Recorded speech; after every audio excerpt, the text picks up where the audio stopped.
Bonjour, je me présente, Jackie Charles, responsable du service éclairage public Orléans Métropole. Nous avions comme projet de rétrofiter nos lanternes du centre ancien. Suite à de fortes consommations fin 2022 sur l'énergie, le projet est au sein de la métropole de faire un 100% LED en 3 ans. Notre première attaque a été effectivement les lanternes de style qui sont historiques sur le centre-ville d'Orléans. Donc on a ouvert et consulté plusieurs entreprises pour faire répondre à ce projet, et l'entreprise Eclatech a été retenue sur l'année 2024. Nos motivations étaient effectivement d'éclairer juste, de faire un gain énergétique, de répondre aux exigences normatives par rapport aussi à l'éclairage public. Dès aujourd'hui, on mesure des gains énergétiques d'environ entre 50 et 60%. Nous avons déjà aussi des retours de certains riverains qui ont compris que la lumière était plus abaissée.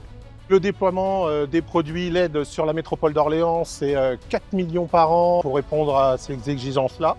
Avec Eclatech, ça répondait complètement à nos solutions. D'autres projets d'ailleurs, aussi avec ce fabricant, sont en étude pour continuer ce déploiement au sein d'Orléans et d'Orléans Métropole. Alors je me présente, Florian Blanchard, responsable d'affaires à l'entreprise Citos Orléans. La ville d'Orléans nous a sollicité pour la pose de kits rétrofit sur le centre ancien d'Orléans. Pour cela, on a fait une première vague d'installation fin 2023 et courant 2024, on a posé aussi une salve qui représente environ 90 jours de travaux à une équipe. Concernant la méthodologie, parce que c'est là où Orléans nous attendait essentiellement, c'était la capacité à installer dans un temps plutôt très court ces fortes quantités. Pour cela, on a utilisé une nacelle toute électrique, c'est-à-dire qu'on a notre bilan carbone bonifié.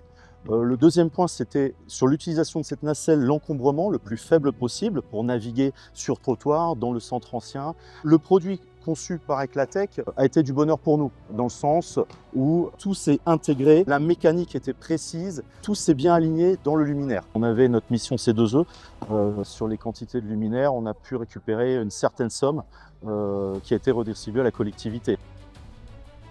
Je suis Eric Lacou, directeur régional du groupe GHM Eclatech, qui m'occupe du Grand Ouest. Et au travers du projet d'Orléans Métropole, il était question de rééquiper des luminaires historiques, des luminaires patrimoniaux, de les passer de lampes à décharge en technologie LED. Ce qu'on a fait avec un cahier des charges un peu contraint, puisqu'il fallait rééquiper des luminaires existants, donc des contraintes à la fois mécaniques dans un premier temps. Il a fallu s'adapter sur des fournitures qui n'étaient pas forcément issues du même fabricant. Et puis il y avait un deuxième volet photométrique, puisqu'il fallait respecter les normes en vigueur quant à l'éclairage avec l'uniformité et température de couleur qui s'imposent aujourd'hui au niveau de la métropole. Donc on a rééquipé un petit millier de luminaires. Tout a été fait dans les ateliers lorrains au siège d'Eclatech.